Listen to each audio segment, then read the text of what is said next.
Cricket के बाद अब चुनावी मैदान में यूसुफ पठान ने संभाला मोर्चा। अधीर रंजन चौधरी के सामने चुनावी ताल ठोकेंगे यूसुफ पठान।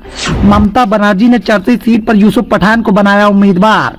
क्या क्रिकेट के बाद राजनीति में जीत का डंका बजा पाएंगे पठान? लोकसभा चुनाव की नजदीकियों के बीच में लगातार सियासत की सरगर्मियां तेज हैं। पार्टियों के द्वारा लगातार द्वंद्व किया जा रहा है। कई दिग्गज नेताओं ने चुनावी समर में अपने अपने दिग्गज नेताओं को चुनाव के मैदान में उतार दिया है और अब ममता बनर्जी ने चौंकाने वाला फैसला किया है। ममता बनर्जी ने चर्चित सीट पर यूसुफ पठान को मैदान में उतार दिया है। यूसुफ पठान जो कि इससे पहले क्रिकेट जगत में अपनी छाप छोड़ चुके हैं और अब राजनीति में वो चुनावी ताल ठोकने को पूरी तरह से तैयार हैं। लेकिन यूसुफ पठान का मुकाबला कांग्रेस के दिग्गज नेता के सामने होने को है। पूर्व क्रिकेटर यूसुफ पठान भी इस बार लोकसभा चुनाव लड़ने की तैयारी में हैं। कोलकाता में एक रैली के दौरान ममता बनर्जी ने उनके नाम की घोषणा भी कर दी है। टीएमसी ने उन्हें बहरामपुर से मैदान में उतार दिया है।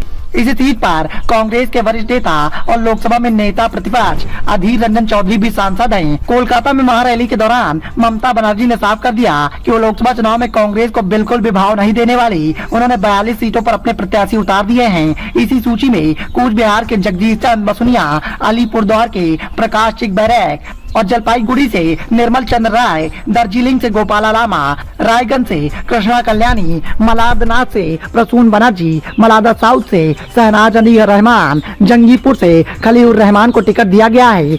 ममता बनर्जी ने एक और पूर्व क्रिकेटर कीर्ति आजाद को भी बर्धमान के दुर्गापुर से टिकट दे दिया है। टीएमसी की इसी सूची में कई विधायक भी शामिल हैं जिन्हें लोकसभा का टिकट मिला है। इनमें जलपाईगुड़ी से निर्मल चंद्र राय, राणा से मुकुटमणि अधिकारी, मिदनापुर से जूनी मलिया, बांकुरा से अरूप चक्रवर्ती को टिकट दिया गया है। लेकिन सबसे ज्यादा चर्चाएं यूसुफ पठान को लेकर चल रही हैं। ममता बनर्जी ने जिस तरीके से चर्चित सीट पर यूसुफ पठान को चुनाव के मैदान में उतारा है, उसके बाद सियासत की सरगर्मियां काफी तेज हैं। ममता बनर्जी और कांग्रेस के बीच में लंबे समय से खींचतान देखने को मिल रही थी। ममता बनर्जी लंबे समय से इस बात को लेकर चर्चा कर रही थी कि किसी भी समय सीट बंटवारा हो सकता है, लेकिन बाद में कांग्रेस और ममता बनर्जी की दूरियां बढ़ती गई, जिसके बाद इन दोनों दलों की दूरियां इतनी बढ़ गई कि ममता बनर्जी ने बड़ा फैसला कर दिया। ममता बनर्जी के द्वारा फैसला किया गया कि वो अकेले लोकसभा चुनाव के मैदान में जाएंगी और अब जिस तरीके से अधीर रंजन के सामने उन्होंने दमदार क्रिकेटर यूसुफ पठान को उतारा है, उसके बाद से सियासत की सरगर्मियां काफी तेज हैं। Bureau report,